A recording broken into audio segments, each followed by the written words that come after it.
Hello everyone, and welcome to Lillies, Quietus of the Nights.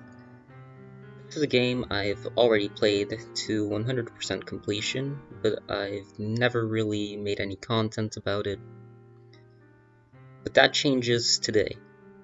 Now, this recording is on the 22nd of March, 4 days before the release of Magnolia.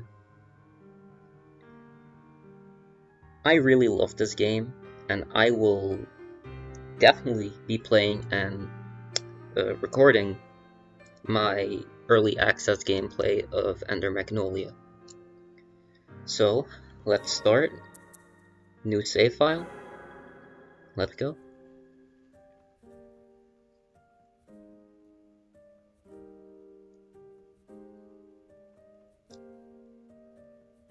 At last we meet.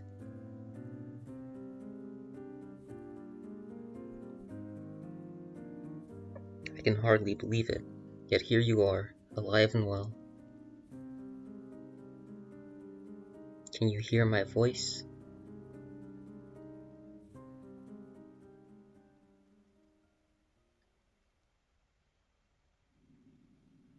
And so we start our adventure.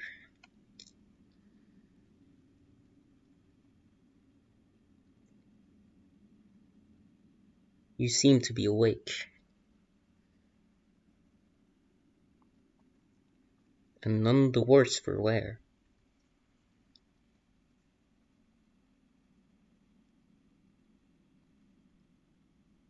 Did I frighten you? Yes. You can thank the priestess for my incorporeal form. Do you remember what fate befell this land? You're shaking, no. So you've lost your memories as well. Let's be rid of this place for now. It may be best for you to see the state of things outside for yourself. So, here we are. We can dash, we can jump, we can attack, all the good stuff. Now, of course, this is a Metroidvania, so there will be a lot of secrets, like this door. It is locked. And this. Finding statue inscription. Stone statues in the likeness of the White Priestesses. The inscription below the intact statue reads, Priestess of the Dawn, while the ruined statue seems to have been one of the Priestesses of the Wind. So, we are currently doing whatever I'm doing. This, ignore this. If you're playing this game for the first time, you will not be seeing this. This is after you've already beaten the game once. So of course, we start at level 1. We have the Umbral Knight, our fellow companion. It's teaching us to jump. We need to just attack. Do not be afraid. Will my power is your own. You seem more than capable. Now, these enemies aren't really enemies. They don't even attack you. They just sit there on the floor. Alright. Most people would think you'd go here, but nah. You just go through this doorway. Of course, this is a Metroidvania. A lot of exploring has to be done. The map is a bit bare bones, but it works. It works. Now, these enemies do attack. Now, the dash, or the flop, actually does grant invincibility frames. That's always good to know. These guys can only be attacked from the back, so you need to dodge through them, attack from the back. There you go. You can also attack in the air. Now, the aerial attacks are weakened in damage. So if you want to do max damage, you should be doing floor attacks, but aerial attacks are useful in a lot of cases. Now these are more of your standard soldier enemies. Jump down. Now enemies do have stamina bars, so praying is your healing. If you're at full health and you accidentally pray, you can either cancel out of it with a dash, or you can just you just don't use the heal if you're at full health. Elaine's letter. Dear Secret, I want you to deliver the amulet onto that white priestess. It's a necklace I bestow upon all priestesses, but I've imbued it with a blessing. I'm certain the ward will protect her from the threat of the blighted. Wards can be broken and restored, but that is something only a priestess can manage. I count on you to see this true. Yours, Elaine. So that's an interesting thing. When you're getting hit, the amulet is getting hit. And that's actually your life bar. Press tab to open the main menu, where you can access a ton of information. Yep, like the records, the spirits you have, the Umbral Knight, the relics, all the actions you can do, the findings. So I will be actually reading the findings as I get them. Then the map. And yeah. Breaking things is also mostly useless, but sometimes you can find things like an amulet fragment, which increases your HP. Part of an amulet worn by a white priestess. The tiny shattered fragment still glows with a faint light. We will be finding a lot of those. Another enemy. The early game is pretty simple, but that's alright. On the Blighted one. As the mind, body, and soul of those afflicted with the blight is consumed, rot spreads throughout. This rot possesses superb regenerative properties, granting undying flesh. The link between mind and body is cut in time, and the host is driven purely by the wrath of the blight. So yes, our enemies are blighted. How fare you? Let's rest the spell. Yeah, resting places, basically it respawns all enemies. It restores your HP, restores all of your, all these blighted memories and Blightborn. Yeah, blighted memories are actually, blighted memories are the cutscenes. Blightborn modes are late game stuff. Save is, well, save. And another thing. On the Blighted. There are Blighted whose minds do not fade. It's no saving grace, however, as it is said that they must endure an eternity of pain and suffering. The miracle of the White Priestess is the only true salvation for those who come to be cursed with the Blight.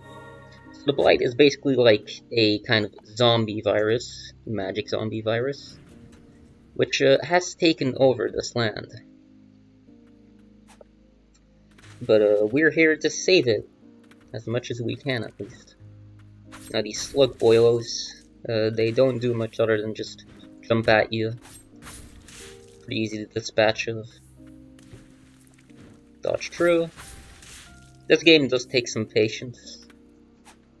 You can also cheese some enemies like this. So aerial attacks do really have a function. Okay, yeah, you cannot grab ledges if you dash.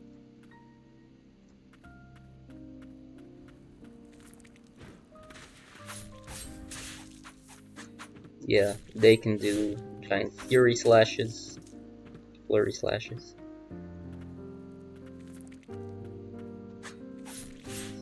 Time to cheese. You wanted to? And yes, you can turn around your attack in the middle of the attack.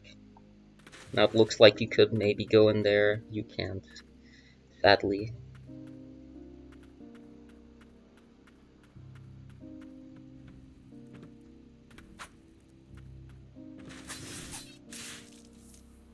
No, wrong button input. Oh, yeah. Contact damage is also a thing in this game, so be careful.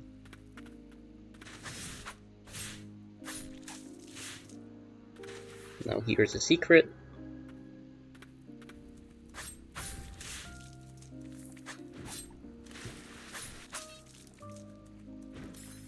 Ow. Ow. Okay, yeah, I'm not amazing at this game. Yeah, your healing is limited. The only way to restore it is with benches. Now here we have the first actual threatening enemy. They can attack you from range or from close. I dispatched it pretty easily, but a lot of people can have trouble with that. We get another amulet fragment for our efforts. And now we belly flop back. Now, amulet fragments aren't necessary for 100%, well, technically they are to fill out the entire map. If a section in the area on the map is colored yellow, that means you have found everything there is to find there. Other than, like, exits, which are in red or the white lines, if you've already found them. And of course, not everything is available instantly, so... Here we have another letter. The parish lay one. Carriers of the rod appeared from the land of snow, bringing calamity to the land's end. Said to be the ancients' revenge, the rod drove people to madness and transformed them into monstrosities. Carriers of the rod came to be known as the Blighted. And so we have done everything in this area. We go on our way, and we can't get up here. I wonder what we need. Tainted by the blight, never to die. We call those creatures the Blighted. Yep. That is what we call them. You are right, Mr. Umbral Knight. Okay, I'm gonna quickly save the game. We are nearing the end of the first episode. So, oh, accidentally saved twice. So, we keep going. And we reach a big open hall. And another person. The air stick with the rod of the blight. Take heed. Well, this is not just a person. To protect her, I must destroy. Someone corrupted with the blight, but still having some type of mind.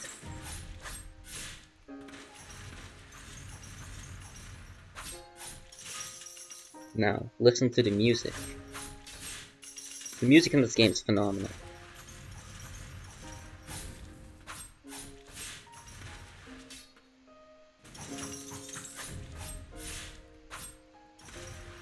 And now...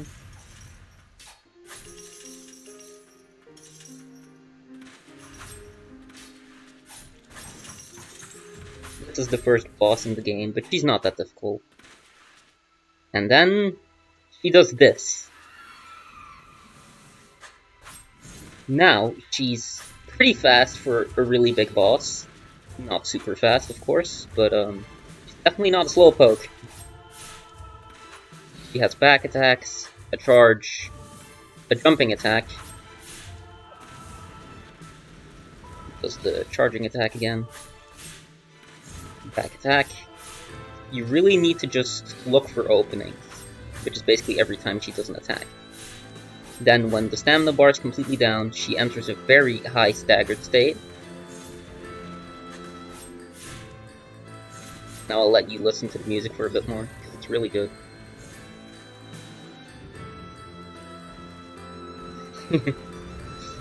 Okay, let's finish it. And we've leveled up. And now, I was supposed to protect you. We can touch. And purify.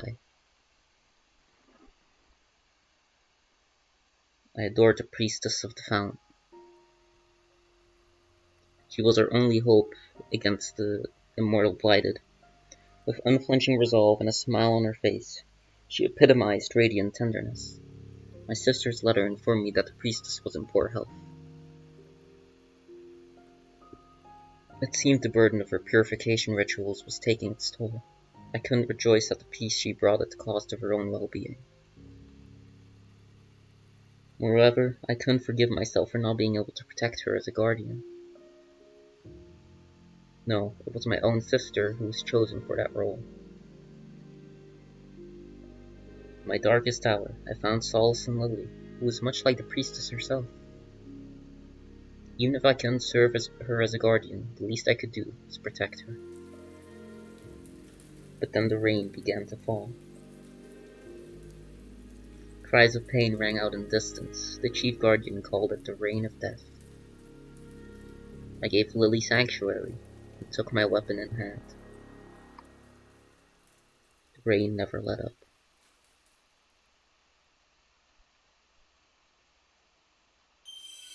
Guardian Secret swings an iron ball to attack surrounding enemies. Such skills have a cooldown and limited number of uses, but can be used in conjunction with other skills. Secret guarded the sept to protect the White Priestess Lily. Never-ending bloodshed caused her to be consumed by madness. Guardian's Leap. We have a double jump. The blinded wings of Guardian Sigrid grants an extra jump while midair. And there we see its first application.